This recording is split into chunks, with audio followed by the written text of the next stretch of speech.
भारतीय न्यायव्यवस्थेकडून न्यायाची अपेक्षा करणं चुकीचे आहे की काय असे जनतेला वाटायला लागले. आता तर विद्यापीठाची डिग्री हे सार्वजनिक दस्तावेज असतात.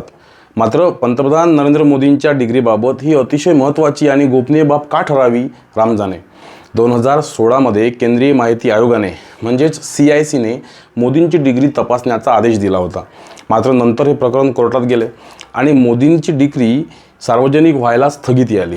विद्यापीठानेच केंद्रीय माहिती आयोगाला चॅलेंज केले होते. अरे, तुमच्या विद्यापीठातला मुलगा जर देशाचा पंतप्रधान आणि विश्वगुरू झाला असेल तर तुम्हाला त्याबद्दल अभिमान असायला पाहिजे. तुम्ही आमच्या पंतप्रधानांची डिग्री का लपवत आहात? तुम्ही तर ती डिग्री जाहीररित्या बोर्डवर लावायला पाहिजे. याआधीसुद्धा विरोधकांनी मोदींच्या डिग्रीवरून देशात रान माजवले होते. त्यांच्या डिग्रीबाबत शंका घेतल्या होत्या आणि आता तर चक्क न्यायालयानेच डिग्री दाखवणार नाही असे म्हटले. याचा अर्थ कुठेतरी काळबेरं आहे असे जनतेला वाटत आहे. एक छोटासा डिग्रीचा कागद जर न्यायालय दाखवू शकत नाही तर न्यायालयाकडून आणखी काय अपेक्षा ठेवायच्या? तुम्ही जेवढे जास्त दाबून ठेवाल तेवढा लोकांना शंका घेण्यास अधिक वाव मिळेल. विरोधकांची एवढी मागणी असताना स्वतः माननीय पंतप्रधानांनी समोर येऊन डिग्री दाखवायला पाहिजे होती आणि विरोधकांचे तोंड बंद करायला पाहिजे होते.